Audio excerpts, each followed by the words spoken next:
मैं तो भाई सीधा साधा नॉर्मल कॉलेज स्टूडेंट बनना चाहता था, पर इस सिस्टम ने मेरी किस्मत ही बदल दी। साला रोज पैसे खर्च करने के लिए पीछे पड़ा रहता है। कॉलेज में रिपोर्टिंग का पहला ही दिन था और इस सिस्टम ने मुझे सीधे 1 करोड़ का भारी भरकम बम्पर गिफ्ट दे दिया। और टास्क क्या मिला कि नए स्टूडेंट्स के ग्रुप में जाकर अपना भौकाल सेट करो। इस टास्क को पूरा करने का इनाम था एकदम लेटेस्ट मॉडल की लैम्बोर्गिनी। तभी किस्मत से ग्रुप में किसी ने सवाल दाग दिया, यार कॉलेज में कोई पार्किंग वार्किंग है क्या? मैं अपनी नई नई ली हुई बेंटली लाया हूँ, समझ नहीं आ रहा कहाँ पार्क करूँ। बस फिर क्या था, मुझे भी मौका मिल गया। मैंने भी बहती गंगा में हाथ धोया और ग्रुप में टाइप कर दिया, भाई लोग आज कॉलेज ज्वाइन करने के लिए अपनी लंबोर्गिनी से आऊं तो सही रहेगा क्या? तभी एक लड्डच का उछलकर बोला, अबे ओ भाई तू लंबोर्गिनी लेकर आ तो सही, मैं खुद अपने घर का हेलीकॉप्टर लेकर तुझे रिसीव करने आऊंगा। तुम लोग खुद बताओ, इसकी बात पर भरोसा करना ज्यादा सही है या मेरा खुद को सिकंदर शाह बताना? जब मैंने देखा कि साला कोई मेरी बात का यकीन ही नहीं कर रहा, तो मैंने बिना कुछ सोचे समझे ग्रुप में सीधे 1 लाख का डिजिटल रेड पैकेट कैश शगुन फेंक कर मारा। सिस्टम का टास्क पलक झपकते ही पूरा हो गया। चमचमाती कार की चाबी अपने आप मेरी जेब में आ गई और वो लंबोर्गिनी वो रेलवे स्टेशन की अंडरग्राउंड पार्किंग में एकदम शान से खड़ी थी। मैं जेब में चाबी को सहलाते हुए मन ही मन एकदम खुश हो रहा था। तभी ट्रेन में सफर के दौरान मिली कॉलेज की सबसे खूबसूरत लड़की यानी कॉलेज क्वीन शेन शिन्हे अचानक मुझसे बोली कि चलो साथ में टैक्सी करके कॉलेज चलते हैं। पास में ही खड्डे फैन टोंग ने जैसे ही ये सुना, उसने तुरंत अपनी ऑन्डी की चाबी निकाली और टॉन्ट मारते हुए बोला, अरे सुंदर कन्या, इसके पास कौन सी बढ़िया कार होगी, ज्यादा से ज्यादा कोई खटारा स्कूटी या नैनो होगी। टैक्सी का चक्कर छोड़ दो और मेरे साथ चलो, मैंने भी स्टेशन पर अपनी गाड़ी पार्क कर रखी है। ये बोलते हुए उसने मुझे बड़ी नीची नजर से देखा, पर शेन शिन्हे ने उसे भाव तक नहीं दिया। जब उसे पता चला कि मेरे पास भी अपनी गाड़ी है तो उसने उल्टा मेरे साथ ही जाने का मन बना लिया। मैं अपनी नाक सिकोड़ते हुए थोड़ा परेशान हो गया कि यार ये लड्डच की तो जबरदस्ती मेरी गाड़ी में लिफ्ट मांग रही है, पर ऐसे कैसे भाई? मुझे अभी अभी जो लंबोर्गिनी मिली है उसे तो मैंने खुद अभी तक चलाकर भी नहीं देखा। ऊपर से इसका ये बद्धा सा सूटकेस, मेरी कार में तो इसे रखने की रत्ती भर जगह नहीं है। गलती से भी मेरी इस नई नवेली कार पर कोई स्क्रैच आ गया तो मेरा तो दिल ही टूट जाएगा। इसीलिए जैसे ही ट्रेन स्टेशन पर रुकी, मैं बिना कुछ सोचे समझे पार्किंग की तरफ सरपट भाग खड्डा हुआ। पीछे फैन टोंग चमचे की तरह शेन शिन्हे का सामान उठाने में लगा था। मुझे ऐसे भागते देख शेन शिन्हे गुस्से से अपने पैर पटकने लगी। लड़कियों का भी अजीब फंडा है भाई, जो चीज ना मिले उसकी तरफ ज्यादा भागती है और जो खुद आगे से भाव दे उसे घास भी नहीं डालती। उसे इस बात का झटका लगा था कि किसी लड़के ने उसे मना कैसे कर दिया। उसने वहीं कसम खा ली कि आज तो वो मेरी ही कार में बैठकर रहेगी। फिर क्या था, वो अपनी सारी शराफत भूलकर अपना भारी सूटकेस खींचते हुए मेरे पीछे लंबी लंबी डग भरने लगी। फैन टोंग भी उसके बगल में मैडम मैडम चिल्लाते हुए भाग रहा था। जल्द ही हम तीनों अंडरग्राउंड पार्किंग के लिफ्ट के पास आमने सामने आ गए। मैंने जब देखा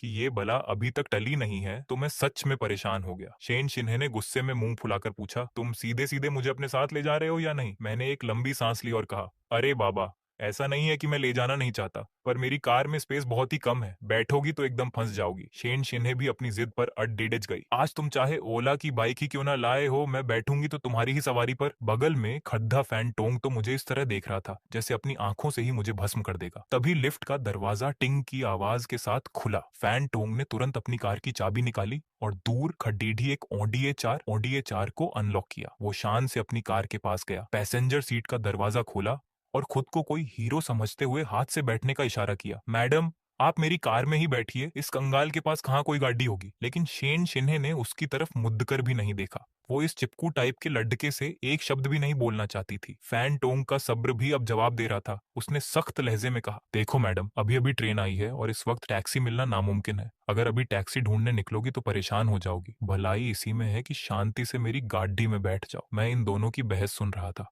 और मन ही मन सोच रहा था कि इस लड़के की चमद्दी कितनी मोटी है भाई। शेन शिन्हे तेजी से मेरे पास आई और थोड़े कड्ढे शब्दों में बोली, सुनो क्लासमेट, कहीं ऐसा तो नहीं कि तुम्हारे पास कोई कार है ही नहीं? कोई बात नहीं, अगर कार नहीं है तो मैं खुद टैक्सी बुक करती हूँ और हम साथ में कॉलेज चलेंगे। ये कहकर उसने अपना फोन निकाल लिया। उसका ये पागलपन देखकर मैंने हार मान ली। जब ये हसीना इतनी जिद कर ही रही है तो चलो ले ही चलता हूँ, वैसे भी रास्ता तो एक ही है। ठीक है भाई, फोन रखो, टैक्सी करने की कोई जरूरत नहीं है, मेरी ही गाड़ी से चलो। शेन शिन्हे ने शक भरी नजरों से आसपास देखा। वहां दूर दूर तक कोई गाड़ी नहीं थी, बस बिल्कुल बीचों बीच एक चमचमाती हुई ब्लैक कलर की लंबोर्गिनी खड़ी थी। वो अभी सोच ही रही थी कि तभी मैंने जेब से चाबी निकालकर बटन दबाया और उस लंबोर्गिनी की हेडलाइट्स 2 बार जगमगा उठी। शेन शिन्हे तो भाई वहीं पर बुद्ध बन गई, उसके होश उड़ गए। उसे यकीन ही नहीं हो रहा था कि जिस लड़के के साथ उसने ट्रेन का सफर किया है वो असल में इतना बड्ढा रईसज़ादा है। मैंने बिना किसी हाव भाव के ड्राइविंग सीट का दरवाजा खोला और कहा, अब वहां मूर्ति बनकर क्यों खड़ी हो, जल्दी अंदर आओ। मैं कार के आगे वाले हिस्से की तरफ गया जहां सामान रखने की जगह बूट स्पेस थी, उसे खोला और फिर उसका सूटकेस पकड़ देते हुए बोला, मैंने तो पहले ही कहा था कि मेरी ये कार बहुत छोटी है। देखो, इस बेकार गाड़ी में एक सूटकेस रखने तक की जगह नहीं है। अब कोई और रास्ता नहीं है, तुम्हें अपनी सीट पर ही इसे एडजस्ट करके बैठना पड़ेगा। शेन शिन्हे अभी भी सदमे में थी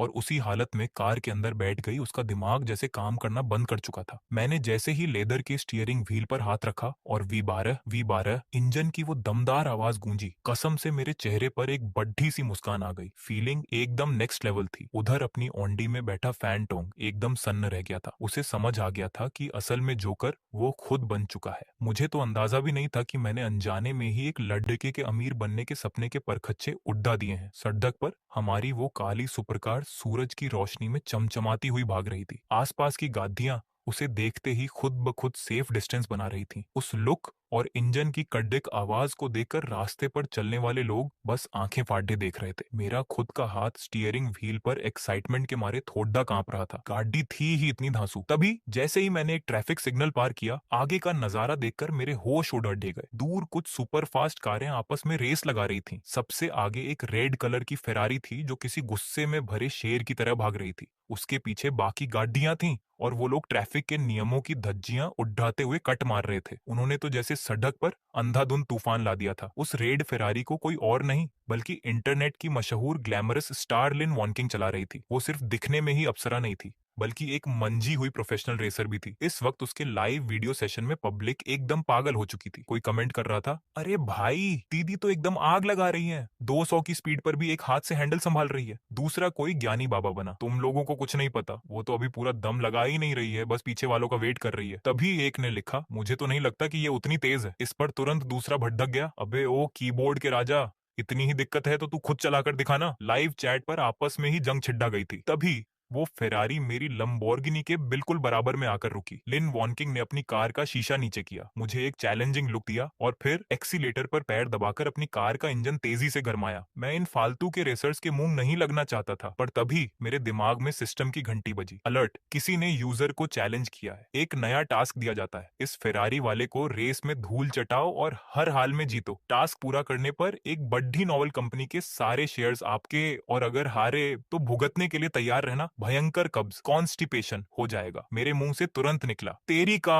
बगल में बैठी शेन शिन्हे ने मुझे अजीब तरह से देखा। मैंने तुरंत हाथ हिलाकर बात टाली, पर मन ही मन सिस्टम को गालियां दे रहा था, साले कोई और सजा नहीं मिलती क्या, हमेशा पेट खराब करने पर क्यों तुला रहता है। सिस्टम की ठंडी आवाज आई, नो चेंज। मेरा दिमाग खराब हो गया। अबे यार, मुझे ड्राइविंग लाइसेंस मिले अभी 4 दिन हुए हैं और तू मुझे एक प्रोफेशनल रेसर से मुकाबला करने को कह रहा है। सिस्टम चेक, चूंकि यूजर अभी नौसिखिया है इसीलिए आपको 10 मिनट के लिए प्रोफेशनल रेसर कार्ड दिया जाता है। इसे यूज करके आप दुनिया के बेस्ट ड्राइवर बन जाएंगे। मैंने फिर ताना मारा, सिर्फ 10 मिनट, कितने कंजूस हो यार। सिस्टम ने सीधे सुनाया, चाहिए या वापस ले लूं। अरे बाबा दे दे, नखरे मत कर। उलटी गिनती शुरू, 9 मिनट 58 सेकंड। जैसे ही ये हुआ मुझे लगा कि मैं और मेरी लंबोर्गिनी एक हो चुके हैं। गाड़ी का एक एक पुर्जा मेरे इशारों पर नाचने लगा। मैंने भी कार का शीशा नीचे किया, उसे वैसा ही चैलेंज वाला लुक दिया और पैर सीधे एक्सीलेटर पर जमा दिया। लाइव वीडियो देखने वाले लोग फिर से चिल्लाए, ओ भाई ये ब्लैक कार वाला कौन है, इसकी इतनी हिम्मत की ये लिन वॉकिंग से पंगा ले रहा है। उम्र तो कम लग रही है, नया खून है ना, इसलिए गर्मी ज्यादा है। दीदी इसको इसकी औकात दिखाओ ताकि इसे समझ आए कि पंगा किससे लिया है। बस अमीर बाप का बेटा है, कार क्या आ गई, खुद को भगवान समझ रहा है। वैसे बगल में बैठी लड़की को देखो यार, क्या कमाल है। लुक्स के मामले में तो अपनी रेसर दीदी को टक्कर दे रही है। चैट बॉक्स में अमीरों से जलने वाले लोग लगातार कमेंट्स कर रहे थे कि इस नए लड़डेचके को सबक सिखाया जाए। लिन वैनकिंग ने एक शातिर मुस्कान के साथ मुझे अगले सिग्नल पर खेल खत्म करने का इशारा किया। जैसे ही रेड लाइट ग्रीन हुई, दोनों कारें रॉकेट की तरह आगे निकली। लिन वैनकिंग की आंखें फटी की फटी रह गईं। ये तो परफेक्ट लॉन्चिंग है, ये लड़डेच का कोई आम ड्राइवर नहीं है। अब उसने मुझे हल्के में लेना छोड़ दे दिया। उसने पूरा एक्सीलेटर दबा दिया और स्पीड सीधे 150 पार कर गई। वो मुझसे आगे निकल गई। उसने मन ही मन सोचा, बेटा अब बस मेरी गाड़ी का पिछला हिस्सा ही देखते रहो। ये शहर की सबसे व्यस्त सड़क थी जहाँ गादियों की भीड़दास हमेशा रहती थी। ऐसी जगह पर 150 की स्पीड से गादी निकालना सिर्फ किसी प्रोफेशनल के बस की ही बात थी। तभी लाइव चैट पर किसी ने नोटिस किया कि वो ब्लैक लंबोर्गिनी अभी भी बिल्कुल पीछे लगी हुई है। लोगों को शक होने लगा कि कहीं स्पीड दिखाने वाला मीटर ही खराब तो नहीं है। जब लिन वॉनकिंग ने देखा कि वो कार फिर से उसके बगल में आ चुकी है तो उसे अपनी आंखों पर भरोसा नहीं हुआ। वो खुद एक प्रोफेशनल थी तो ये लेड का उसके बराबर कैसे आ गया। इस भिड्डा भाद्या वाली सड्डे चेक पर 200 की स्पीड से गाड़ी दौड़ना या तो किसी पागल का काम था या फिर किसी उस्ताद का। मुझे इस बात का कोई अंदाजा नहीं था कि मैं उस लाइव चैट पर छाया हुआ हूँ।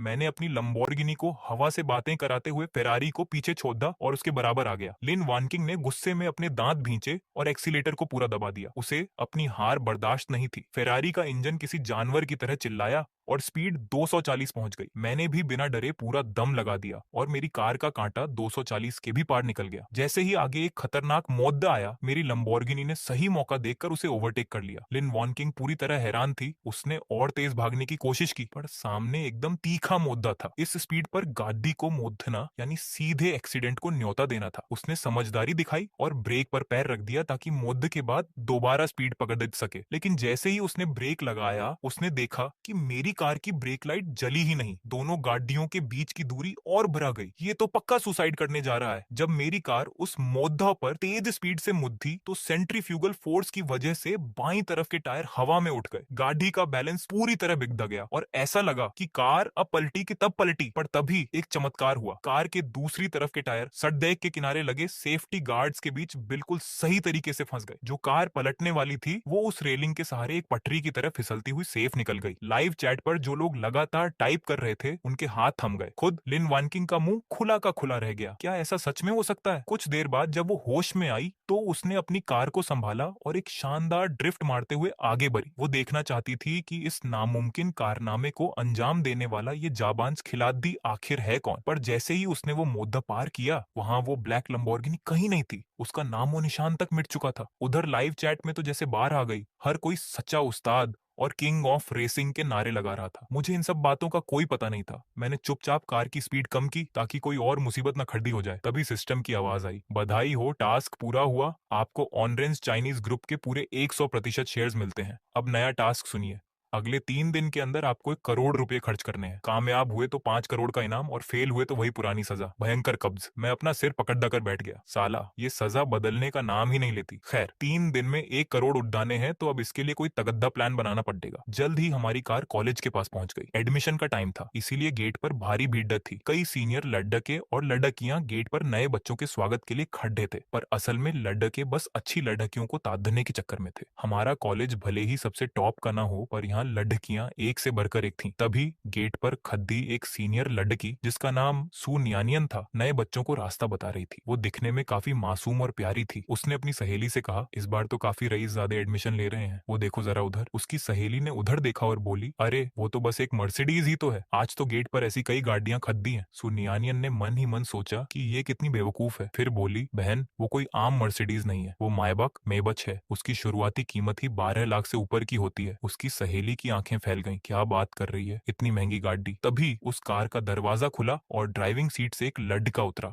जिसने सबका ध्यान अपनी तरफ खींच लिया। उसका नाम गू जेऊ था। वो एकदम स्टाइल मारते हुए बाहर आया। उसके चेहरे पर साफ घमंड दिख रहा था। कार की दूसरी सीट से एक और खूबसूरत लड़की उतरी जिसने तुरंत एक ब्लैक कलर का छाता खोला और उसके सिर पर तान दिया ताकि उसे धूप न लगे। ये ठाट बाट देखकर बाकी लोग जल भून गए। वो जैसे ही कॉलेज के अंदर जाने के लिए आगे बढ़ा, तभी पीछे से एक जोरदार ठाई की आवाज आई। एक लड़के की इलेक्ट्रिक स्कूटी सीधे उस मयबा के पिछले हिस्से से जा टकराई। गू जेऊ ने जैसे ही पीछे मुड़कर देखा, उसका चेहरा पीला पड़ गया। ये कार असल में उसके पापा की जान थी, जिसे वो सिर्फ कॉलेज में रोब झाड़ने के लिए चोरी छिपे मांग कर लाया था। अगर इस पर कोई नुकसान हुआ तो घर जाकर उसकी खाल खींचना तय था। वो गुस्से में चिल्लाया, साला ये किसने किया? वो भागकर कार के पीछे गया। वहां एक लड़की जमीन पर बैठी हुई थी और अपने घुटने को पकड़कर दर्द से रो रही थी। इस तमाशे को देखने के लिए आसपास के लोग भी इकट्ठा हो गए। उस लड़की का नाम येशी था। वो डर के मारे कांप रही थी। उसे लगा कि अब तो वो गई, मर्सिडीज जैसी महंगी गाड़ी को ठोक दिया है, अब तो खुद को बेचकर भी इसका हर्जाना नहीं दे पाएगी। वो रोते हुए बोली,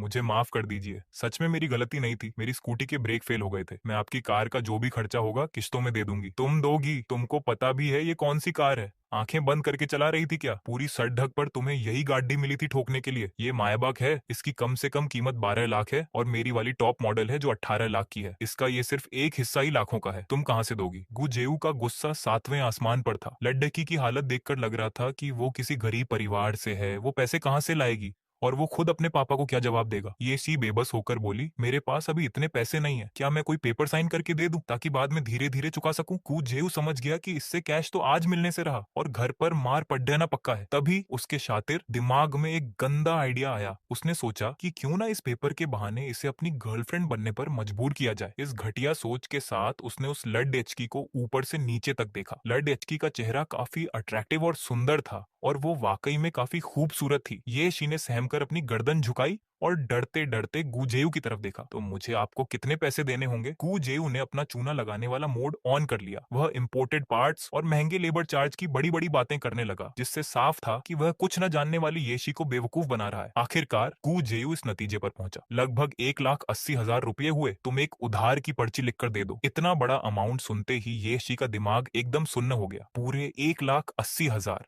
उसने अपनी जिंदगी में कभी एक साथ इतने कैश नहीं देखे थे। गु जेयू ने ये शी को वहां बुत बने खड़े देखा तो धमकी दी, अभी भी यहीं खड़े रहना है, फिर तो मुझे पुलिस को फोन करना होगा, पुलिस आकर ही फैसला करेगी। ये शी पूरी तरह डर गई और रोने वाली शक्ल बनाकर मिन्नतें करने लगी, प्लीज पुलिस को मत बुलाइए, मैं अभी पर्ची लिख देती हूँ। आसपास खड़े लोग ये सब देख नहीं पाए और बीच में आकर उसे रोकने लगे। सुनो लड़की, ये पर्ची मत लिखना, एक बार लिख दिया तो तुम सच में फंस जाओगी। छोटी बहन, इस पर्ची की कानूनी वैल्यू होती है, बाद में सब कुछ बिक जाने पर भी तुम ये कर्ज नहीं चुका पाओगी। कू जेयू को लगा कि उसका बना बनाया काम बिगड़ जाएगा, इसलिए उसने भीड़ की तरफ गुस्से से आंखें तरेरी। सब के सब अपना मुंह बंद रखो, यहाँ बड़े मददगार बनने की जरूरत नहीं है, कार्ड तुम्हारी नहीं टूटी है, अगर इतना ही बुरा लग रहा है तो तुम लोग ही इसके बदले पैसे दे दो। ये शी ने मजबूती से अपने होंठ भींच लिए, अगर वह ये पर्ची नहीं लिखेगी तो ये आदमी उसे छोड़ेगा नहीं। अब क्या किया जाए? तभी एक तेज इंजन की आवाज पास आने लगी और एक काली चमचमाती कार सड़क पर बिजली की तरह आई। सबकी नजरें उस फौलादी मशीन पर टिक गईं। अरे भाई, यह तो लैम्बोर्गिनी एवेंटाडोर बड़ी गाड़ी है, ये तो सुपर लग्जरी कार है। गु जेयू भी फटी आंखों से देखता रह गया। उसकी आंखों में लालच और दीवानगी साफ दिख रही थी। हर लड़के का असली सपना तो यही होता है। लैम्बोर्गिनी उस भीड़-भाड़ वाली सड़क पर धीरे-धीरे आगे बढ़ी। मैंने सड़क के दोनों तरफ नजर दौड़ाई। फुटपाथ पर लोगों का हुजूम था। बस उस मेबैक के पीछे एक पार्किंग की जगह खाली थी। मैंने तुरंत स्टीयरिंग घुमाया और कार का अगला हिस्सा उधर डाल दिया। लेकिन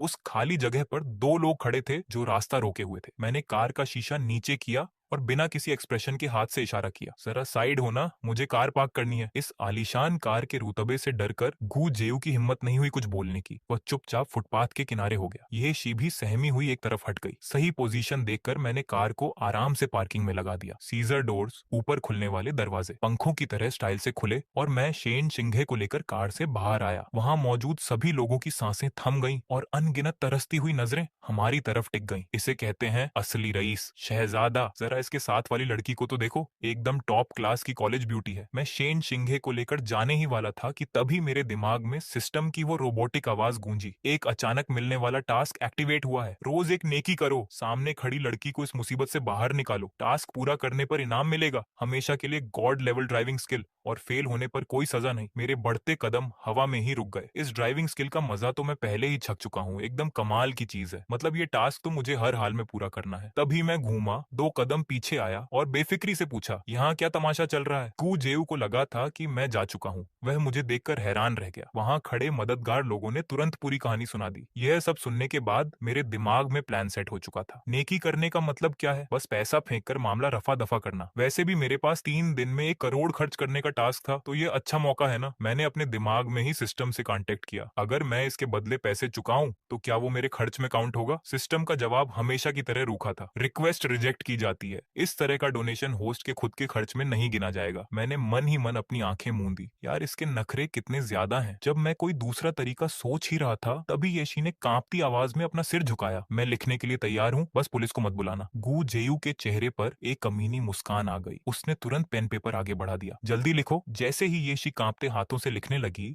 मैंने आगे बढ़कर सीधे पेन छीन लिया। जरा रुको, मैंने आसपास नजर घुमाई और तेजी से दूर खड़े एक मैकेनिक की तरफ भागा। फिर सबकी हैरान नजरों के सामने मैंने नोटों की गड्डी उसके हाथ में थमा दी। वह उस्ताद खुश होकर मुस्कुराया और मुझे एक मजबूत भारी हथौड़ा दे दिया। मैं वह हथौड़ा लेकर वापस सीन पर लौटा। गू जेऊ की आंखें डर से फैल गईं। वह पीछे हटने लगा और घबराकर चिल्लाया, तुम पागल हो गए हो क्या? मारना चाहते हो? तुम्हारे पास थोड़े से पैसे क्या आ गए? तुम यहाँ रौब झाड़ रहे हो और कमजोर को सता रहे हो। क्या मुझे गुस्सा नहीं आता? मैंने बिना कुछ बोले मेबैक के आगे वाले हिस्से की तरफ कदम बढ़ाए, हथौड़ा उठाया और सीधे विंडशील्ड सामने के शीशे पर दे मारा। 80 80! गूजेऊ उस टूटते हुए शीशे को देखकर तड़प उठा। ये कार उसके पापा की जान थी, जिसे उन्होंने अपनी आधी जिंदगी की कमाई जोड़कर खरीदा था। मामूली सा स्क्रैच आने पर भी उनका दिल बैठ जाता था और अब तो कार का हुलिया ही बिगड़ चुका था। सामने का शीशा मकड़ी के जाले की तरह बिखर गया और कार का बोनट भी बुरी तरह पिचक गया। गूजेऊ पागलों की तरह रोकने के लिए लपका, रुक जाओ, मत तोड़ो। उसे पूरी तरह टूटता हुआ देखकर मैंने हथौड़ा रोका और कार की छत से नीचे कूद गया। मैंने अनजाने बनने का नाटक करते हुए अपने हाथ फैलाए। ओहो, आई एम रियली सॉरी। अभी हाथ फिसल गया और गलती से तुम्हारी कार पे लग गया। देखो ना क्या से क्या हो गया। मेरे चेहरे पर कोई पछतावा नहीं था, बल्कि एक मजाक उड़ाने वाली हंसी थी। हालांकि सबको साफ दिख रहा था कि मैंने ये जानबूझकर किया है। गू जेयू गुस्से से पागल होकर चीखा, तुम मुझे बेवकूफ समझ रहे हो क्या? तुम कमीने ने ये सब जानबूझकर बदला लेने के लिए किया है। मैंने अपने कंधे उचकाए और भारी हथौड़े को सड़क पर फेंक दिया। मैंने कहा ना, हाथ फिसल गया था। अब तुम यकीन नहीं करते तो मैं क्या करूं? तुम रुको, अभी मैं पुलिस बुलाकर तुम्हें पकड़वाता हूं। प्रॉपर्टी को नुकसान पहुंचाने के केस में अंदर करवाऊंगा। गू जेऊ की आंखें गुस्से से लाल हो चुकी थीं और उसका चेहरा तमतमा उठा था। मैंने आराम से कहा, जैसे मुझे कोई फर्क ही नहीं पड़ता। शौक से बुलाओ, लेकिन एक सलाह देता हूं, अभी तुम मुझसे पैसे मांग सकते हो। पुलिस के आने के बाद इंश्योरेंस कंपनी जो एस्टीमेट बनाएगी, उसमें तुम्हें चवन्नी भी नहीं मिलेगी। कू जेऊ भी ये बात अच्छे से समझता था, पर यह बेइज्जती सहना भी मुश्किल था। सबके सामने उसकी कार टूट गई और वह कुछ नहीं कर पाया। उसका मन तो कर रहा था कि चिल्लाकर कहे, मुझे पैसे नहीं चाहिए, मैं तुझे जेल भिजवाऊंगा, पर उसमें इतना दम नहीं था। उसे पैसों की जरूरत थी। मेबैक की जो हालत हो चुकी थी, अगर उसे रिपेयर कराने के पैसे नहीं मिले तो घर जाने पर उसके पापा उसकी खाल उधेड़ देंगे। गू जेऊ ने दांत पीसते हुए एक अमाउंट बोला, ठीक है ठीक है, इस नुकसान के 5 लाख रुपए लगेंगे। ये सुनकर मैंने बस अपनी भौहें सिकोड़ी। गू जेऊ को लगा कि उसकी लॉटरी लग गई। अरे ये क्या हुआ? अभी तो बड़ा हीरो बन रहा था, 5 लाख सुनते ही हवा निकल गई। मैं तो इसे कोई बड़ा रईस समझ रहा था, ये तो बस दिखावा कर रहा था। अब आया ना ऊंट पहाड़ के नीचे, चलो घुटनों पर बैठो और खुद को थप्पड़ मारो। हर थप्पड़ के बदले मैं तुम्हें 1,000 रुपए दूंगा, मंजूर है? कू जेऊ का घमंड फिर से जाग गया। उसे पक्का यकीन हो गया कि मैं कोई अमीर खानदान से नहीं हूँ, बस हवाबाजी कर रहा था। उसे क्या पता कि मेरी भौहें इसलिए सिकुड़ी थीं क्योंकि मुझे उसका मांगा हुआ अमाउंट बहुत कम लगा था। कार की जो हालत थी, मुझे लगा था वह कम से कम 10 लाख मांगेगा, सिर्फ 5 लाख। इससे तो मेरा 1 करोड़ खर्च करने का टारगेट पूरा भी नहीं होगा। मैंने उसकी बकवास पर ध्यान नहीं दिया और सीधे पास खड़ी एक लड़की के पास गया जो ये सब देख रही थी। सुनो ब्यूटीफुल, 1,000 रुपए में तुम्हारी ये चाय या कोल्ड कॉफी मिलेगी, बेचोगी? वह लड़की तो हकी बकी रह गई। 8 रुपए की ड्रिंक के लिए 1,000 रुपए। उसने कुछ सेकंड सोचा और फिर पागलों की तरह सिर हिलाया। हाँ हाँ बिल्कुल, क्यों नहीं, कोई मजाक है क्या? 8 रुपए की चीज बेचकर सीधे 1,000 का मुनाफा, ये तो बम्पर लॉटरी है। मैंने सिस्टम से निकाले हुए कैश में से नोट निकालकर उसे दिए और ड्रिंक लेकर तुरंत वापस कार के पास आया। मैंने फुर्ती से कार का बोनेट खोला, इंजन ऑनेल की कैप हटाई और पूरी की पूरी ड्रिंक उसके अंदर डाल दी। इस अजीब हरकत ने वहां खड़े लोगों के होश उड़ा दिए। अरे ये क्या कर रहा है? गूज जेऊ तो बस देखता ही रह गया। अब तो सब खत्म हो गया। इंजन तो कार का दिल होता है, उसमें ये सब चला गया तो कार कबाड़ बन गई। इस सब ड्रामे में मैं भी काफी थक गया था और पसीने से तरबतर हो चुका था। मैं आराम से चलकर गूजेयू के सामने आया और सिस्टम वाली चेकबुक से एक पेज फाड़कर उसे दिया। ये लो 10 लाख रुपए, ये कबाड़ अब मेरा हुआ, छुट्टे रखने की जरूरत नहीं है। फिर मैंने सदमे में खड़ी येशी की तरफ देखा। ये कार अब मेरी है, तुम्हें एक भी पैसा देने की जरूरत नहीं है, जाओ जाकर अपना एडमिशन करवाओ। इतना कहकर मैं कॉलेज के गेट की तरफ बढ़ गया। वहां मौजूद लोग पहले तो सन्न रह गए, फिर अचानक वहां तारीफों का तूफान आ गया। कमाल है भाई, इसे कहते हैं असली रईस। सिर्फ कार तोड़ने के लिए 10 लाख रुपए फेंक दिए, क्या स्वैग है यार। मैं तो फैन हो गई। ये पक्का उस लड़की की मदद करने के लिए ही आया था ना। ओ माय गॉड, इतना अमीर और इतना अच्छा, ये तो बिल्कुल मेरे सपनों का राजकुमार है। ये लड़का कौन है? मुझे इसका नंबर चाहिए। अब बात सिर्फ लैम्बोर्गिनी की नहीं थी, वहां खड़ी हर लड़की उस पर अपना दिल हार चुकी थी। आखिर इतने हैंडसम, अमीर और नेक दिल लड़के को कौन मना कर सकता है? सू नियनियन भी अब मुझे एक नए नजरिए से देख रही थी। हाइट, लुक्स, पैसा, सब कुछ एकदम परफेक्ट था। उसकी सहेली ने अपने दिल पर हाथ रखकर कहा, नियनियन, यही है वो जो मेरे नसीब में लिखा है। तभी नए स्टूडेंट्स का स्वागत स्वागत करने वाली सीनियर लड़कियां मेरी तरफ लपकी। जूनियर, हमारा कॉलेज किसी भूल भुलैया जैसा है, चलो मैं तुम्हें खुद तुम्हारे हॉस्टल छोड़कर आती हूँ। जूनियर, इतनी गर्मी में कितना थक गए होंगे, मेरे रूम में ठंडी शिकंजी रखी है, चलोगे थोड़ा आराम करने? इसकी बात मत सुनो जूनियर, इसके पैर मोटे हैं और मेरे पैर लंबे हैं, मैं खुद अपने हाथों से तुम्हारे लिए शिकंजी बनाऊंगी। बेचारी शेन शिंघे उन एक्साइटेड सीनियर्स की भीड़ में कहीं पीछे छूट गई। लड़कियों ने मुझे चारों तरफ से घेर लिया, मैं तो जैसे सबका चहेता सुपरस्टार बन गया। इन सीनियर लड़कियों ने बगल में खड्डी शिवानी शेन शिंघे को तो भाव तक नहीं दिया। भले ही कोई किसी के साथ हो, क्या फर्क पड़ देता है? इस अल्टीमेट हैंडसम लड़के के आसपास चाहने वालों की कभी कमी नहीं होती। और फिर अभी तो बस कॉलेज का पहला दिन है, क्या पता वो दोनों सिर्फ नॉर्मल दोस्त हों। जब सब लड़कियां ही हैं तो कोई दूसरा इस अमीर जूनियर को अपने जाल में क्यों नहीं फंसा सकता? कुछ नहीं तो प्यारी सी मासूम लड़की ग्रीन टी बन जाएंगी, यहाँ तक कि अटेंशन पाने के लिए कुछ भी करने को तैयार थी। मैं तो थोड़ा परेशान हो गया। इन लड़कियों का अटैक बहुत ही खतरनाक था। बाकी देखने वाले नए स्टूडेंट्स, खासकर वो लड़के, जब मुझे सुंदर लड़कियों से घिरा देख रहे थे तो उनकी आंखों में जलन साफ दिख रही थी। अमीर लोगों के मजे की तो कल्पना भी नहीं की जा सकती। विवेक गुजेयू उस चेक को कसकर पकड़े हुए था और गुस्से में राहुल येशी को घूर रहा था। तू रुक बेटा, मैं तुझे देखता हूँ। फिर उसने घूमकर लड़कियों से घिरे हुए मुझे देखा और मन ही मन गालियां देने लगा। ये साला कहाँ से टपक गया? जानबूझकर मेरे रास्ते में आ रहा है क्या? आज तो उसकी इज्जत का कचरा हो गया था। शायद बहुत जल्द ये बात कॉलेज के ऑनलाइन ग्रुप्स में फैल जाएगी और वो पूरे कॉलेज में मजाक का पात्र बन जाएगा। बिल्कुल एक जोकर की तरह लग रहा था जिसका पोपट हो गया हो। अभी कुछ देर पहले सबके सामने कितना उछल रहा था और अब उतनी ही बुरी हालत थी। वो तो यहाँ तक सोचने लगा कि क्या इस टाइम कॉलेज बदलने का पेपर वर्क हो सकता है। इज्जत तो ऐसी गई कि वापस नहीं आने वाली। पैसा,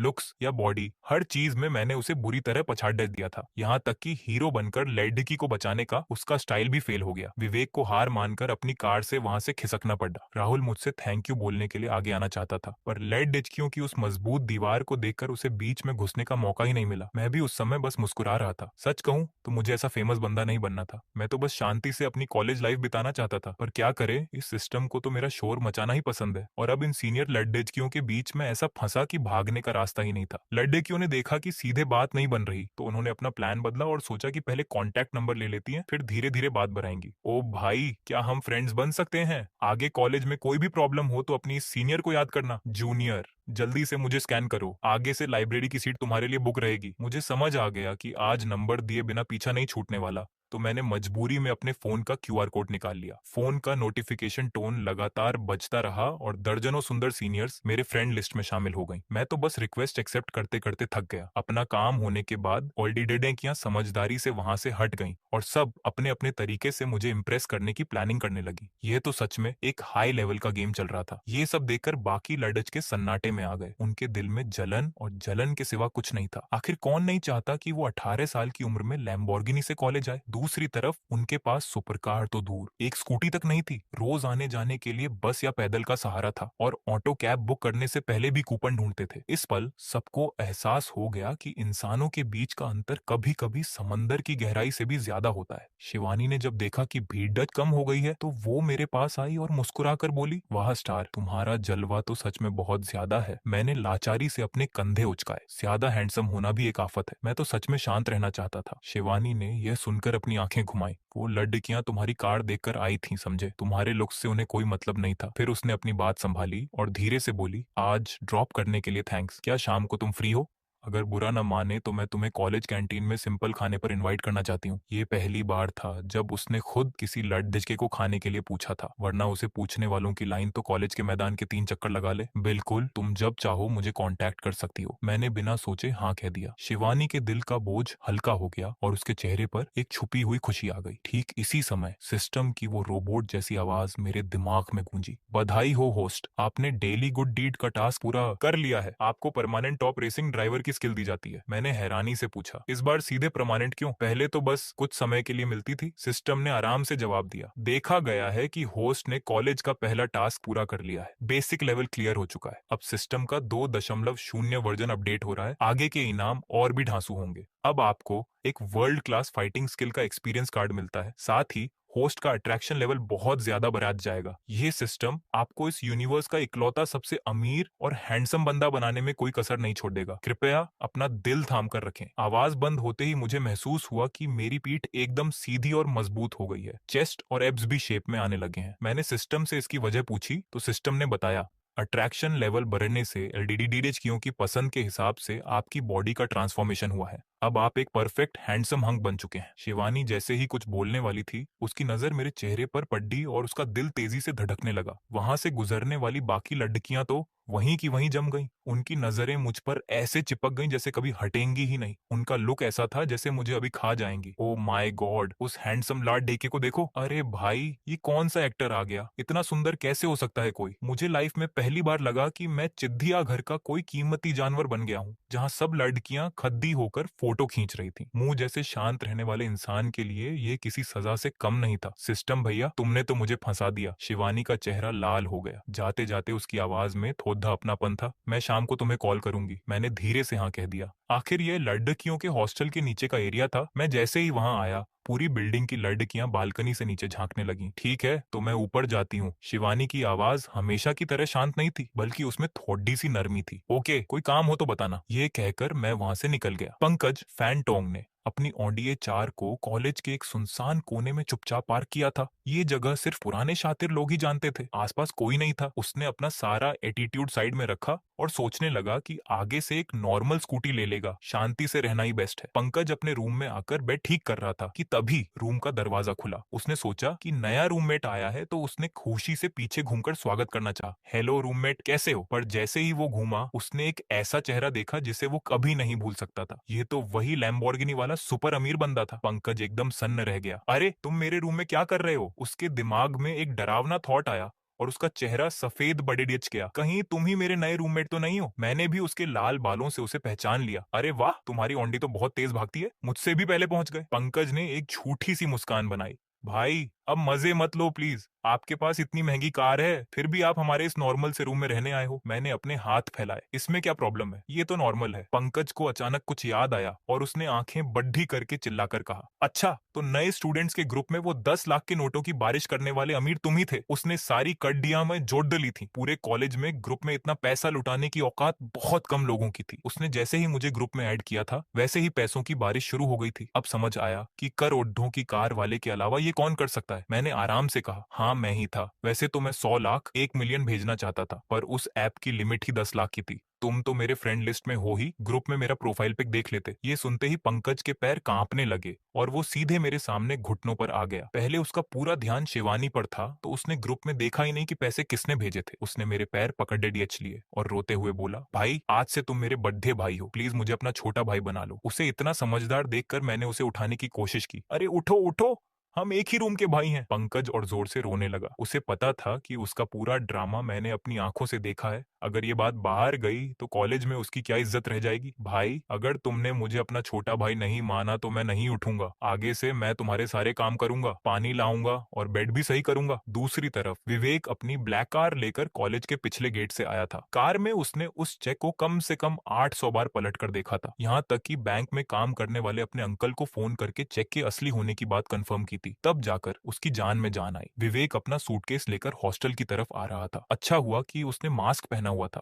और सुबह की बात अभी ज्यादा फैली नहीं थी। कम से कम रूम के नए साथियों को उसकी इस बेइज्जती के बारे में नहीं पता होगा। उसने जैसे ही रूम का दरवाजा खोला तो देखा कि एक लाल बालों वाला लड़का जमीन पर घुटनों के बल बैठा है और किसी को भाई बोल रहा है। विवेक के मन में नफरत आई। आजकल के लड़कों में कोई सेल्फ रिस्पेक्ट नहीं है, मिलते ही भाई बाप बनाने लगे, मर्दों का नाम खराब कर रहे हैं। पर जैसे ही उसने उस लड़के का चेहरा देखा जिसके सामने वो बैठा था, उसके अपने पैर भी कांप गए और वो भी सीधे घुटनों के बल बैठ गया। पूरा रूम एकदम शांत हो गया, जैसे टाइम रुक गया हो। भाई, प्लीज मुझे भी अपना छोटा भाई बना लो। विवेक तो जैसे रोने ही वाला था। जिस चीज का डर था वही हुआ, जिससे बचना चाहता था वही सामने आ गया। वो और पंकज दोनों कोई सीधे साधे इंसान नहीं थे। दोनों अपना अपना प्लान बना रहे थे, पर किस्मत देखो, दोनों सही टाइम पर मेरे सामने साइड कैरेक्टर बन गए। भाई, तुम्हारा नाम अमित श्याओयान है ना? आज सुबह कॉलेज के गेट पर मुझसे गलती हो गई, मैं तुम्हें पहचान नहीं पाया। अब से हम सब भाई हैं। क्या पुरानी बात को भुलाया जा सकता है? विवेक का चेहरा ऐसा था जैसे उसने कोई कड़ी डीडेवी दवा खा ली हो। उसकी कॉलेज लाइफ शुरू होते ही खत्म सी हो गई थी। पंकज को भी अब समझ आ गया था कि दूसरा रूममेट कोई और नहीं बल्कि सुबह बेइज्जत होने वाला विवेक ही है। तभी इतना डर गया है। पंकज ने तुरंत साथ देते हुए कहा, हाँ भाई,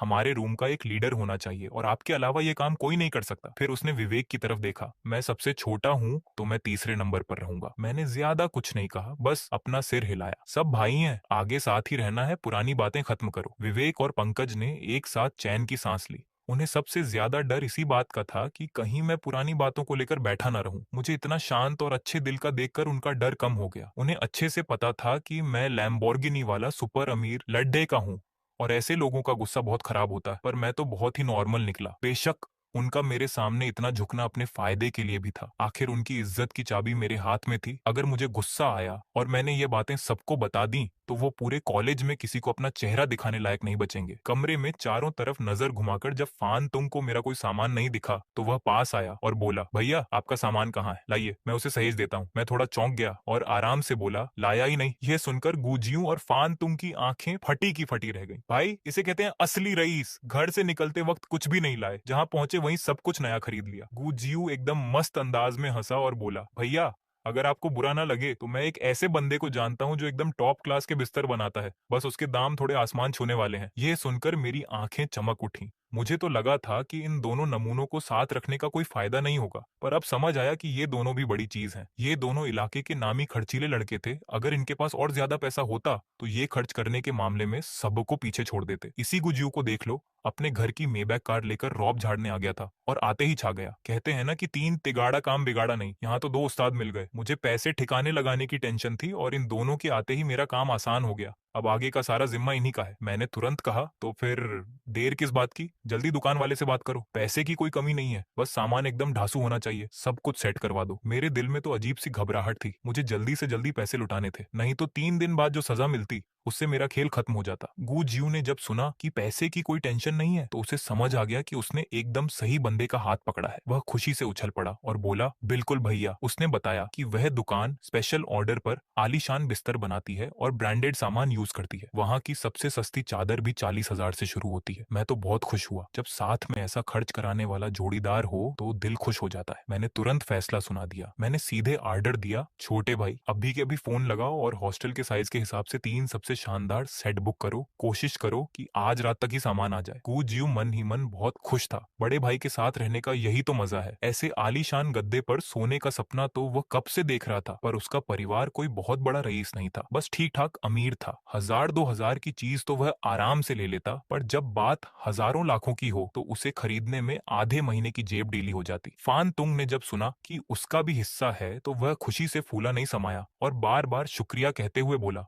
बहुत बहुत धन्यवाद भैया। अब से आपका ये छोटा भाई आपके लिए जान भी हाजिर कर देगा, कभी धोखा नहीं देगा। मैंने हाथ हिलाते हुए कहा, मैं कोई जालिम इंसान नहीं हूँ, रिलैक्स रहो। आगे चलकर तुमसे बस छोटे मोटे काम करवाऊंगा, कोई मजदूरी नहीं करानी। गुजियो बहुत चालाक था, वह तुरंत पास आकर अपनी तारीफ करने लगा। भैया मुझ में वैसे तो कोई खास खूबी नहीं है, पर इस कॉलेज में मेरी पूरी हनक चलती है। कोई मुझसे पंगा नहीं ले सकता क्योंकि यहाँ के बड़े साहब मेरे अंकल हैं। मैंने तुरंत गंभीर होकर कहा, जब मुझे बड़ा भाई माना है तो मेरी एक बात कान खोलकर सुन लो, बाहर हमेशा शांत रहा करो, कहीं ऐसा ना हो कि किसी गलत इंसान से पाला पड़ जाए। गू जियू ने अपना सिर खुजलाया और नासमझ बनते हुए पूछा, पर भैया आप खुद इतने ठाट बाट से क्यों रहते हैं? मेरी बोलती बंद हो गई। मैंने कहा, क्योंकि मैं खुद मजबूर हूँ। गू जियू और परेशान हो गया। भैया आपके पास सब कुछ है, आपको कौन मजबूर कर सकता है? मैंने उदास होकर उसके कंधे पर हाथ रखा और कहा, अरे भाई अमीरों के अपने दुख होते हैं, बाद में समझोगे। फान तुंग कुछ पूछने ही वाला था कि मैंने उसे बीच में ही रोक दिया। मैं इस बात को और नहीं खींचना चाहता था। मैंने हाथ से इशारा किया, ठीक है बहुत समय हो गया, छोटे भाई जल्दी फोन मिलाओ और गद्दे का ऑर्डर दो। गू जियू ने बिना देर किए तुरंत फोन लगाया। हेलो,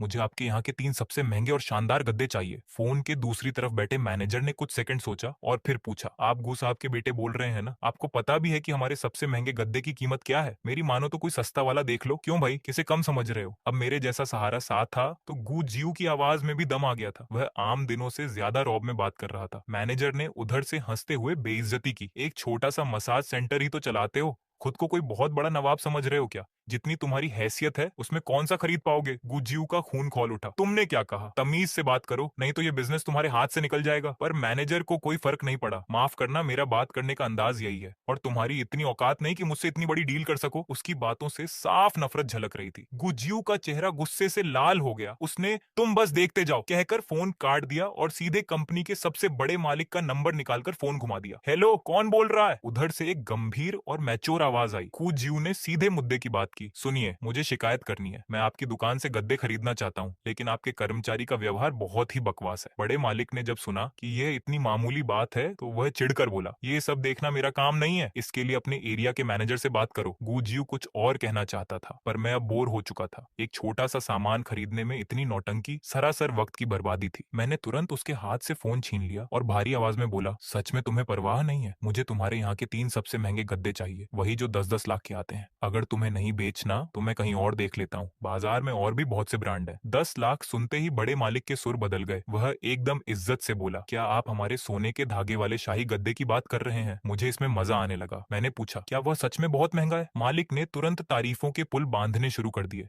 वह हमारा सबसे खास सामान है जिसे हाथों से बनाया जाता है। उसके अंदर असली नस्ल के घोड़ों के बाल यूज होते हैं और उसमें सोने की जरी का काम होता है, इसलिए उसकी कीमत बहुत ज्यादा है। मैंने मन ही मन हामी भरी और सीधे फाइनल किया, 40 लाख दूंगा। तुरंत 3 सेट तैयार करके साउथ यूनिवर्सिटी भेज दो। मालिक ये सुनकर अपनी कुर्सी से गिरते गिरते बचा। गद्दे ऐसे खरीद रहा था जैसे कोई सब्जी खरीद रहा हो। एक बार में 3 सेट, इतना बड़ा ऑर्डर देखकर वह हैरान था। उसने संकोच करते हुए कहा, सर इसे बनाने में थोड़ा समय लगता है, ज्यादा बातें मत बनाओ। जो 10 लाख एक्स्ट्रा दे रहा हूँ वह काम जल्दी करने के लिए ही है। और हाँ, उस बदतमीज कर्मचारी का क्या करना है वह मुझे बताओ, मैंने सीधे शब्दों में कहा। मालिक तो खुशी से झूम उठा। उसने तुरंत भरोसा दिलाते हुए कहा, सर आप बिल्कुल फिक्र मत कीजिए, शाम होने से पहले सामान आपके कॉलेज पहुंच जाएगा। और उस बेवकूफ नौकर को हम अभी के अभी नौकरी से निकाल रहे हैं। उसने यह भी नहीं पूछा कि गलती क्या थी, बस उस मूर्ख को बाहर का रास्ता दिखा दिया। कर्मचारी तो और मिल जाएंगे, पर ऐसा रईस ग्राहक बार बार नहीं मिलता। मैंने आराम से कहा, ठीक है जल्दी करो, चादर और तकिए के कवर भी सबसे बेस्ट होने चाहिए, सब साथ में भेज देना। इतना कहकर मैंने फोन रख दिया। कू जियू और फान तुंग बगल में खड़े होकर सब देख रहे थे और हैरान थे। वे मन ही मन सोच रहे थे कि भाई साहब, हमारे बड़े भाई का शौक तो सच में बेहद अनोखा और खर्चीला है। उधर जैसे ही 40 लाख रुपए खाते में आए, बड़ा मालिक अपनी कुर्सी से उछल पड़ा। उसने तुरंत फोन उठाया और चिल्लाते हुए फैक्ट्री में बोला, हेलो फैक्ट्री, तुरंत हॉस्टल के साइज के 3 सोने के शाही गद्दे बनाना शुरू करो। बाकी सारे काम रोक दो, पूरी ताकत लगा दो। आज शाम होने से पहले सामान तैयार हो जाना चाहिए। वहाँ काम करने वाले लोग हैरान थे, पर पैसे की ताकत ही ऐसी होती है। पूरी फैक्ट्री दिन रात एक करके काम में जुट गई। सिर्फ 2 घंटे के अंदर तीनों गद्दे बनकर तैयार हो गए और शाम से पहले काम खत्म हो गया। मालिक इस स्पीड से बहुत खुश हुआ और उसने सभी काम करने वालों को इनाम के तौर पर जल्दी घर जाने की छुट्टी दे दी। अब बारी थी सामान को भेजने की। कोई आम गाड़ी इसके लिए सही नहीं थी। मालिक ने सोचा कि खरीदने वाला एक स्टूडेंट है और आजकल के युवाओं को दिखावा करना बहुत पसंद होता है। इतने पैसे खर्च करके गद्दे खरीदे हैं तो यकीनन रौब जमाने के लिए ही खरीदे होंगे। इसीलिए ठाट बाट पूरा होना चाहिए ताकि पूरे कॉलेज को पता चल जाए कि किसी ने 40 लाख रुपए खर्च करके 3 गद्दे मंगवाए हैं। शाम के 5 बजते ही जब खाने का समय हुआ और सब बच्चे मेज की तरफ भाग रहे थे, तभी एक महंगी बेंटले कार एकदम आराम से कॉलेज के अंदर आई। उसके पीछे 12 एक जैसी मर्सिडीज S300 कारें चल रही थी जो बॉडीगार्ड की तरह मुख्य कार की रक्षा कर रही थी। ये कारों का काफिला चलते हुए किसी नजारे से कम नहीं था। सबसे पीछे तो एक रहस्यमयी काला ट्रक भी आ रहा था। पास से गुजरने वाले छात्रों ने जब उस पर लगे बैनर को देखा तो सबके होश उड़ गए। बैनर पर लिखा था, साउथ यूनिवर्सिटी के नए छात्र शॉ ने 40 लाख में खास तौर पर तैयार करवाए 3 गद्दे। ये रईसी तो बिल्कुल होश उड़ाने वाली थी। इतना भयंकर इंतजाम, वो भी सिर्फ कुछ गद्दे पहुंचाने के लिए। आगे बेंटले और पीछे मर्सिडीज का काफिला। यह नजारा किसी शाही सेना जैसा लग रहा था। ये भारी भरकम काफिला आखिरकार लड़कों के हॉस्टल के नीचे जाकर रुक गया। कार का गेट खुलते ही काले सूट और सफेद दस्ताने पहने 10-12 तगड़े आदमी बाहर आए। उनकी हरकतें एकदम एक जैसी थीं और वे तुरंत 2 लाइनों में बिल्कुल सीधे खड़े हो गए, जैसे कोई खास ट्रेनिंग मिली हो। उस काले ट्रक को घेर कर वे ऐसे खड़े थे कि कैश वैन की सुरक्षा भी इसके आगे फीकी लगे। ट्रक से उस इलाके का सबसे बड़ा मैनेजर नीचे उतरा, जो अपनी बात का वजन रखने के लिए खुद की बेंटले लेकर आया था। खड़े होने के बाद उसने अपने आदमियों को इशारा किया। तुरंत उन 10 सूट वाले आदमियों ने एक साथ तेज आवाज में नारा लगाया, भरोसा नहीं तोड़ेंगे, काम पूरा करके ही मानेंगे। इस तेज आवाज ने पूरे हॉस्टल के लड़कों को तमाशा देखने के लिए बाहर आने पर मजबूर कर दिया। ट्रक का बैनर देखते ही बहुत से लोगों ने तुरंत फोन निकालकर तस्वीरें खींचना शुरू कर दिया। वहां चारों तरफ शोर और बातें होने लगी। मैं गैलरी से नीचे देख रहा था और खुद हैरान था। ये कुछ ज्यादा ही दिखावा नहीं हो गया? मैं तो बस शांत रहना चाहता था। नीचे खड़े वे लोग मेरी तरफ देखकर झुककर सलाम करने लगे। हॉस्टल में बातों का बाजार गर्म हो गया। अरे भाई, ये कौन सा अमीर बंदा है? ये इंतजाम तो एकदम गजब है। उस रईस के गद्दों की कीमत क्या बताई? 40 लाख। मजाक है क्या? 40 लाख के 3 गद्दे, फिर पढ़ाई करने की क्या जरूरत है? ये बंदा तो आते ही इतना छा गया, मैं अगर आगे की पढ़ाई करते करते भी मर जाऊं तो भी अपनी पूरी जिंदगी में इसका एक गद्दा नहीं खरीद पाऊंगा। मैं आसपास के लोगों की बातें सुनकर परेशान हो रहा था, मेरा सिर फटा जा रहा था। अचानक मेरा मन हुआ कि मैं इस सामान को लेने से ही मना कर दूं। तभी गुजेयू मेरे पास आया और मक्खन लगाते हुए बोला, भैया गद्दे आ गए हैं, मैं अभी उनसे कहकर इन्हें ऊपर मंगवाता हूँ और आपके बिस्तर पर सजवा देता हूँ। ये बंदा बड़ा तेज निकला। इतना अच्छा भाव खाने का मौका भला कौन हाथ से जाने देता। ऐसे खास समय पर हर कोई अपनी पहचान बनाना चाहता है, यह मौका तो कभी कभार ही मिलता है, इसलिए उसने इसे लपक लिया। यह सुनते ही फैनतोंग बेचैन हो गया। मंझले भैया, इतने छोटे काम के लिए आपको कष्ट करने की क्या जरूरत है?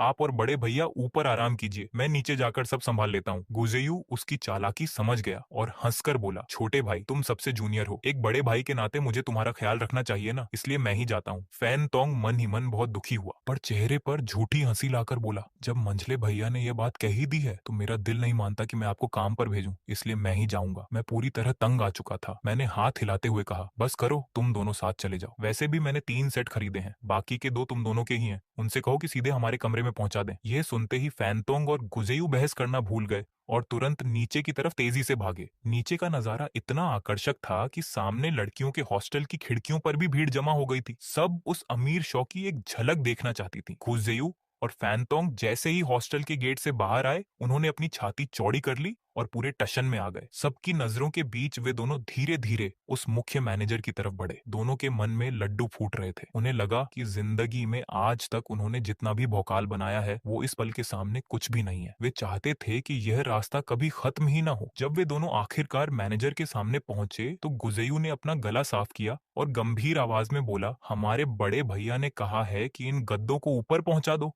और हमारे बिस्तरों पर अच्छे से लगा दो। मैनेजर ने यह सुना तो उसका चेहरा एकदम गंभीर हो गया। उसने अपनी पीठ सीधी की और पूरी इज्जत से कहा, बिल्कुल, यह तो हमारा फर्ज है। इसके तुरंत बाद उसने बिना सोचे अपने आदमियों को हुक्म दिया, सब सावधान, सामान उतारना शुरू करो। इस तेज हुक्म के साथ ही उन सूट वाले तगड़े आदमियों ने काम शुरू कर दिया। वे सब पूर्व सैनिक थे, इसीलिए अनुशासन उनके खून में था। उनकी हरकतें एकदम सटीक थीं और वे काम को बहुत तेजी से अंजाम दे रहे थे। कुछ लोग लपक कर ट्रक के पीछे गए और फुर्ती से पिछला गेट खोल दिया। 3 मजबूत आदमियों ने ट्रक पर चढ़कर उन भारी बक्सों को संभाला और बहुत ही आराम से नीचे ले आए। पूरा काम इतने बेहतरीन तरीके से हुआ कि देखने वाले देखते रह गए। वे लोग गुजेयू और फैनतोंग के पीछे पीछे ऊपर आए और सीधे हमारे कमरे में पहुंचे। उन्होंने फुर्ती से तीनों बिस्तर साफ किए और बक्सों में से वे लाखों के गद्दे निकालकर बहुत ही करीने से बिछा दिए। शौ भैया, हमारा काम पूरा हुआ। मैनेजर ने एक सोने के पानी से रंगा हुआ कीमती कार्ड मेरी तरफ बढ़ाते हुए कहा, यह मेरा नंबर है, आगे कभी भी कोई काम हो तो याद कीजिएगा। अब हम चलते हैं। मैंने उदास चेहरा बनाकर हाथ हिलाया। ठीक है, जरूरत होने पर फोन करूंगा। मैनेजर ने घूमकर अपने आदमियों को हुक्म दिया, सब सावधान, वापस चलो। उन सब सूट वाले आदमियों ने एक साथ मेरी तरफ झुककर जोर से कहा, शौ भैया को सादर प्रणाम। इसके बाद वे सब जैसे आए थे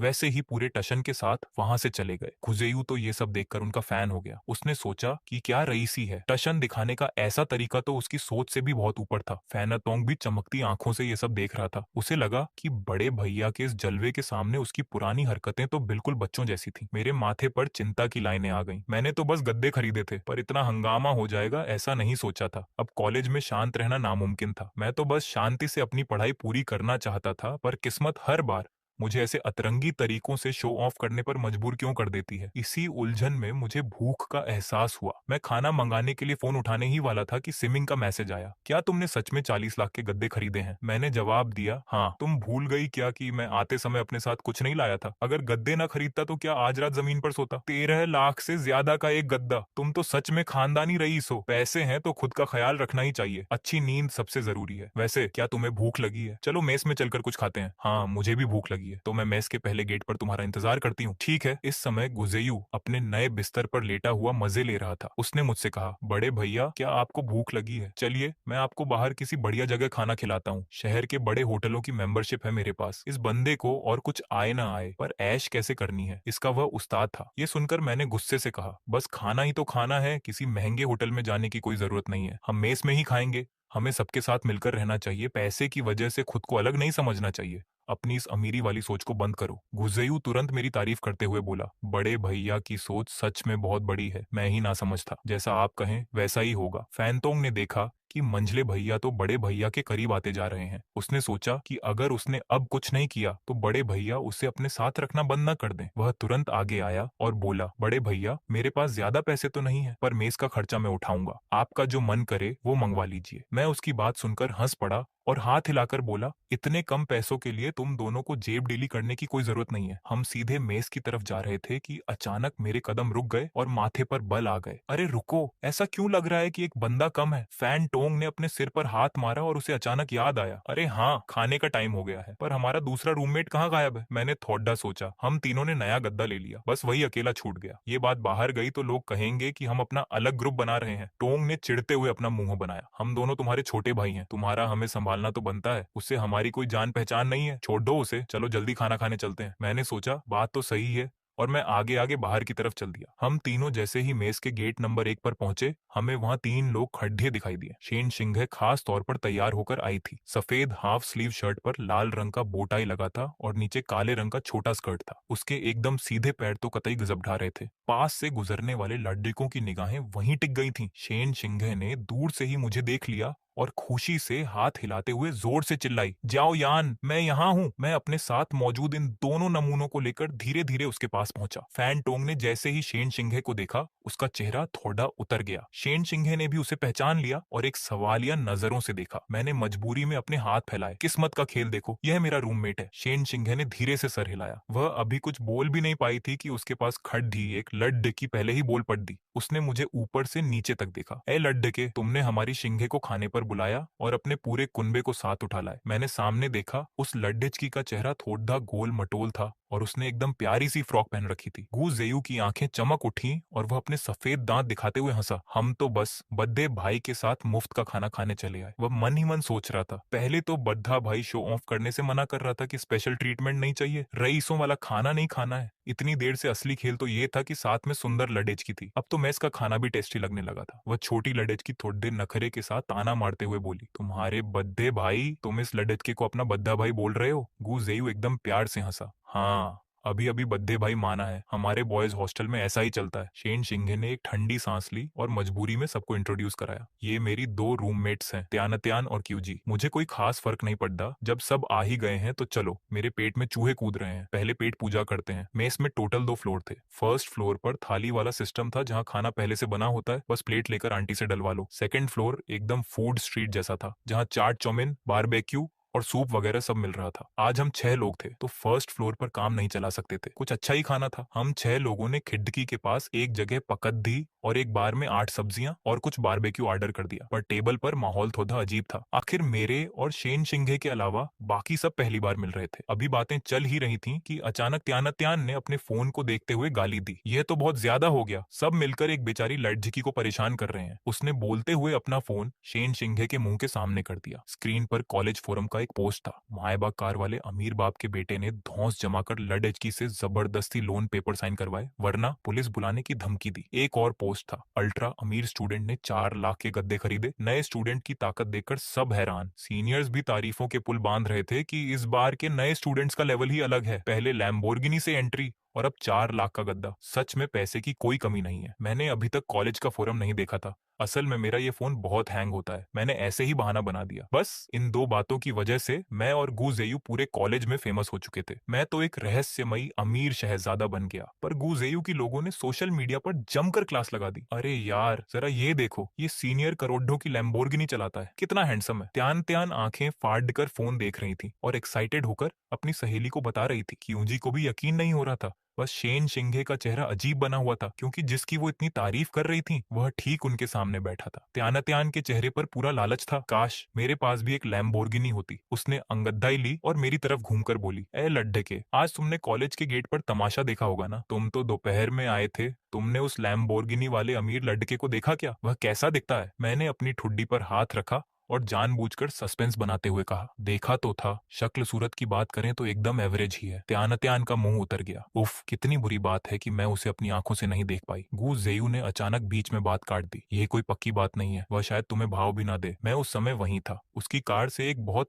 हॉट लड़की उतरी थी। जो दिखने में बेहद खूबसूरत थी। मैं और शेन शिंगे एक साथ अपने खाने से खांसने लगे। त्यान ने नखरे से अपना चेहरा ऊपर किया। सच में, क्या वह मुझसे भी सुंदर है? इस सवाल ने गुजेयू को सोच में डाल दिया। वह तो उसे पटाने की सोच रहा था, तो झूठ कैसे बोलता? पर फैन टोंग ने बीच में कूद कर जवाब दे दिया, हाँ, वह तुमसे बहुत सुंदर है, मैं भी वहीं था। त्यान ने शक भरी नजरों से फैन टोंग को देखा। वाह, क्या इत्तेफाक है कि तुम तीनों वहीं थे। भले ही वह मुझसे सुंदर हो, पर हमारी शिंगे से सुंदर तो बिल्कुल नहीं हो सकती। उसने इतना कहकर शान से शेन शिंगे की पीठ थपथपाई। फैन टोंग और गुजेयू ने तुरंत हाँ में हाँ मिलाई। हाँ हाँ, बिल्कुल सही बात है, शिंगे के सामने तो वह कुछ भी नहीं है। शेन शिंगे बस मुस्कुराकर रह गई। उसे पछतावा हो रहा था कि उसने पहले ही त्यान को सब सच क्यों नहीं बता दिया। पर इस हंसी मजाक से टेबल का माहौल एकदम सेट हो गया। त्यान वैसे भी बहुत बातूनी थी और गुजेयू भले ही शो ऑफ करता था, पर अच्छे घर से था, उसे बात करने का सलीका था। दोनों ने दो दो बियर की बोतलें आपस में टकराई और ऐसा लगा जैसे अभी ही दोस्ती की कस्में खा लेंगे। इस बीच एक छोटा सा सीन भी हुआ। त्यान को थोड़ी चढ़ गई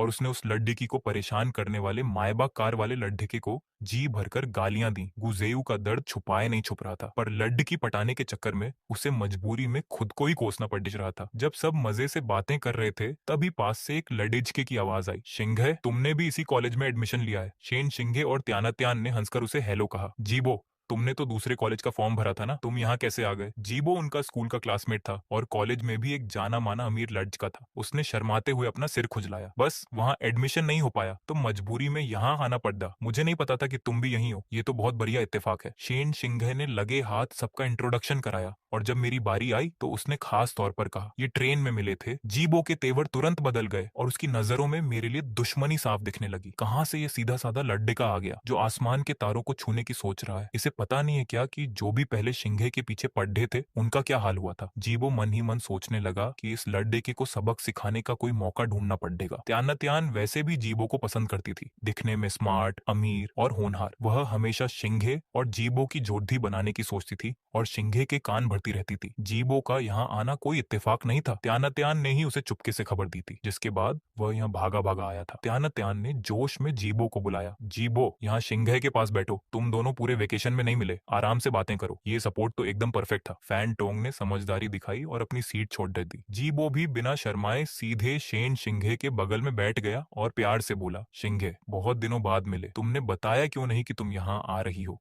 वरना मैं तुम्हें पहले ही बढ़िया जगह खाना खिलाता। वान यान जू रेस्टोरेंट में मेरा एक पर्सनल केबिन है जो आम लोगों के लिए नहीं खुलता, बस मेरे जाने पर ही मिलता है। तुम्हारा जो मन करे बताओ, मेस के इस खाने से तो वह 100 गुना बेहतर है। यह बात ऊपर से तो शिंगे की फिक्र जैसी थी, पर असल में मुझ पर ताना था कि मैं कितना कंजूस हूँ जो लड्डेकी को मेस में लेकर आया हूँ जिसका कोई क्लास नहीं है। पर मुझे रत्ती भर भी फर्क नहीं पड़ता। वैसे भी मेरा शेन शिंगे में कोई इंटरेस्ट नहीं था। मेरे फोन में जो 50 सीनियर्स लड्डकियां थीं, वे सभी एक से बढ़कर एक सुंदर थीं। मैं एक फूल के चक्कर में पूरा बगीचा नहीं छोड़ सकता था। शेन शिंगे ने तुरंत बात को संभालते हुए कहा, मैंने ही जियाओयान को खाने पर बुलाया है। हम ट्रेन में मिले थे और इन्होंने मेरा भारी सामान उठाने में मदद की थी, इसलिए मैं बस थैंक्स कह रही थी। जीबो ने जब ये सुना तो उसकी जान में जान आई। अच्छा, तो ये बात है। उसे लगा था कि यह लड़का शिंगे पर डोरे डाल रहा है। उसने तमीज दिखाते हुए मेरी तरफ हाथ बढ़ाया। हेलो जियाओयान, मैं जीबो हूँ, शिंगे का पुराना दोस्त। इस खाने के पैसे मैं दे देता हूँ, आखिर तुम शिंगे के दोस्त हो। मैं खड्डा हुआ और उसे हाथ मिलाते हुए एकदम शांत आवाज में बोला, तुम यहाँ के लोकल हो, जैसा तुम्हें सही लगे। पास खड्डी त्यान अचानक बीच में बोल पड़ी, जीबो, यहाँ का खाना शिंगे को पसंद नहीं आ रहा है, उसने कुछ खाया भी नहीं है। जीबो प्यार से मुस्कुराया। वह तो होना ही था, शिंगे मेरे साथ हमेशा महंगे होटलों में खाती है, यह मामूली खाना उसे कैसे पसंद आएगा। उसने ऑफर दिया, एक काम करते हैं भाइयों, मैं शिंगे को उस महंगे रेस्टोरेंट में ले जाता हूँ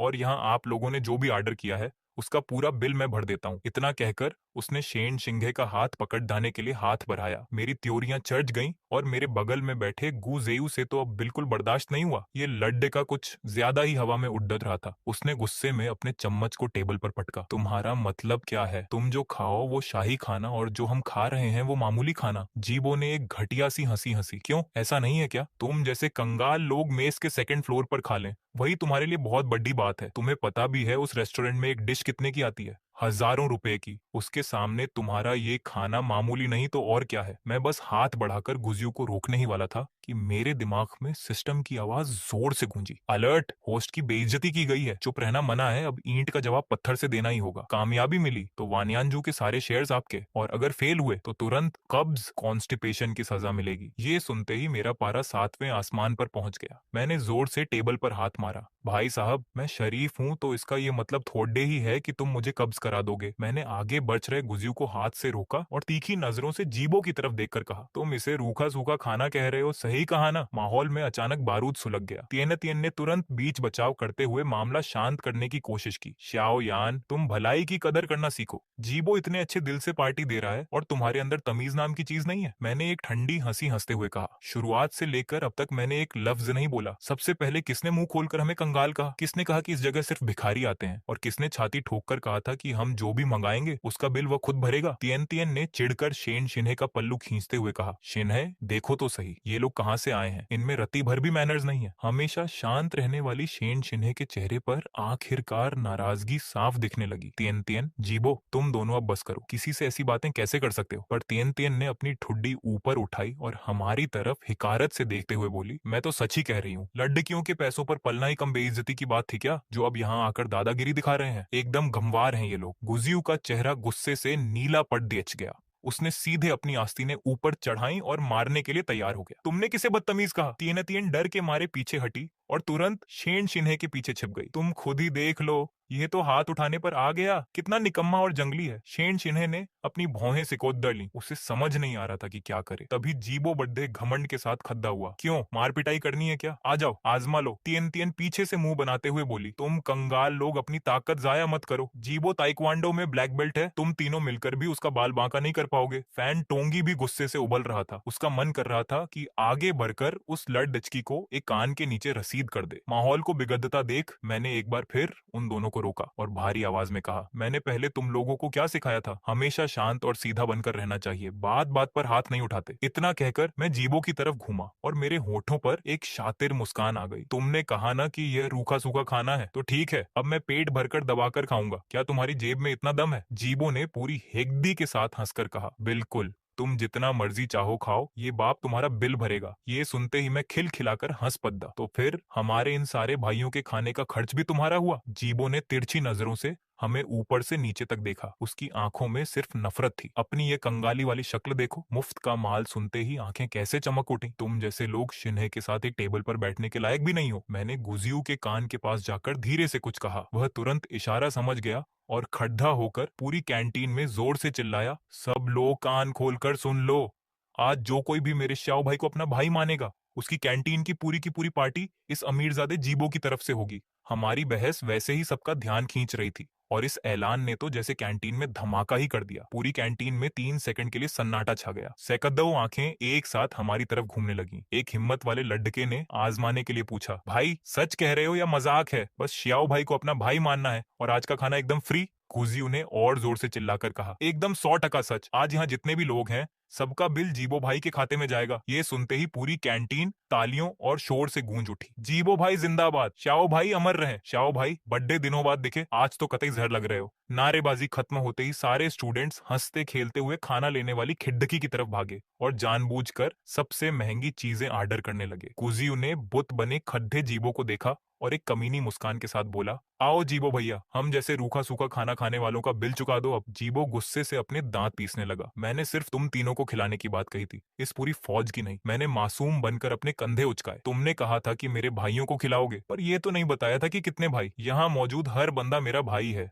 और बिल भरने की जिद भी तुम्हारी ही थी। जीबो को अब समझ आया कि वह मेरे जाल में फंस चुका है। उसका चेहरा गुस्से से लाल हो गया और उसके मुंह से शब्द नहीं निकले। मैंने गुजियू की तरफ देखा। जाओ, सारे काउंटर्स पर बोल दो कि आज जो मर्जी आए वो ऑर्डर करें। बिल पहले मेरे नाम पर फिक्स करो और आखिर में जीवो से वसूल कर लेना। कुजियू ने बत्ती सी दिखाई। बिल्कुल भैया, काम चकाचक हो जाएगा। इतना कहकर वह हवा की रफ्तार से हर काउंटर पर मेरा मैसेज पहुंचाने भाग गया। पहले तो खाना देने वाली आंटियां थोड़ी हिचकिचाई, पर जैसे ही कैंटीन के मैनेजर ने मेरा बड्ढा नाम सुना, उसने तुरंत हाँ कर दी। स्टूडेंट्स ने जब देखा कि सच में सब फ्री है, तो सब एक से बढ़कर एक भूखे शेरों की तरह टूट पड़े। उन्होंने वो महंगे पकवान चुने जिन्हें वे आम दिनों में छूते तक नहीं थे। पलक झपकते ही कैंटीन का खाना साफ हो गया और पीछे अभी भी लंबी लाइन लगी थी। जीबो की आंखें बर्फ जैसी ठंडी हो चुकी थी, पर उसके चेहरे पर एक दुष्ट मुस्कान थी। बेटा, तुम बस इंतजार करो, जब तुम बिल नहीं चुका पाओगे तो ये सारा रायता तुम्हारे सिर फूटेगा। इन सब लोगों के खा लेने के बाद देखता हूँ कि तुम इस मुसीबत से कैसे निकलते हो। तियन तियन फिर से मेरी नाक के पास उंगली लाकर चिल्लाने लगी। तुम कितने बेशरम इंसान हो।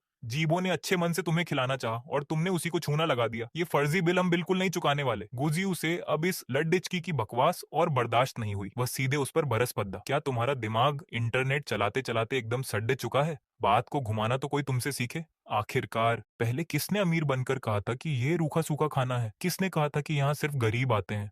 और किसने हवा में तीर मारा था कि जितना चाहो उतना खाओ, मैं बिल दूंगा?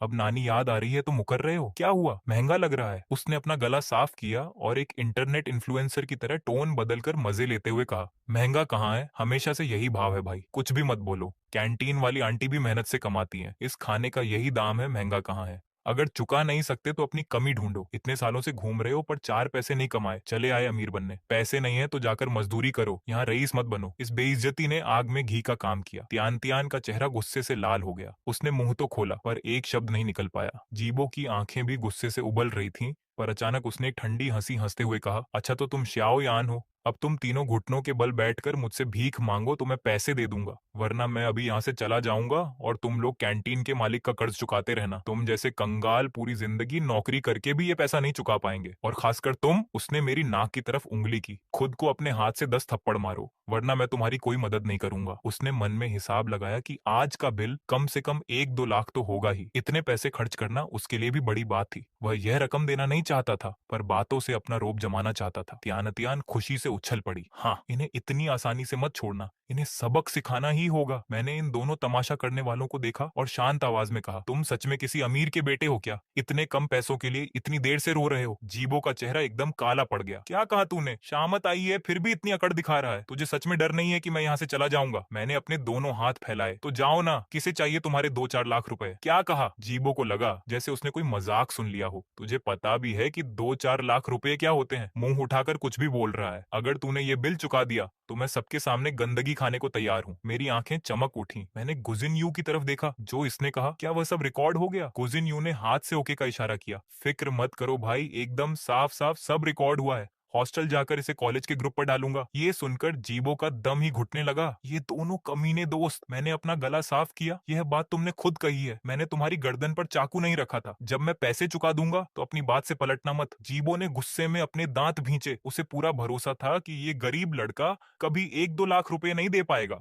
और इन अनजान लोगों को खाना नहीं खिला पाएगा। उसने कहा, मुझे यकीन नहीं है। अगर तूने बिल चुका दिया तो मैं न सिर्फ वो काम करूंगा, बल्कि तेरे घुटनों में बैठकर तुझे अपना बाप बोलूंगा। मैंने अपनी भौहें सिकोड़ी। तुम कैसी बातें कर रहे हो? मैंने पहले ही कहा था कि यहाँ मौजूद हर इंसान मेरा भाई है, कोई अनजान नहीं है। लगता है तुम्हारे कान सच में खराब हैं।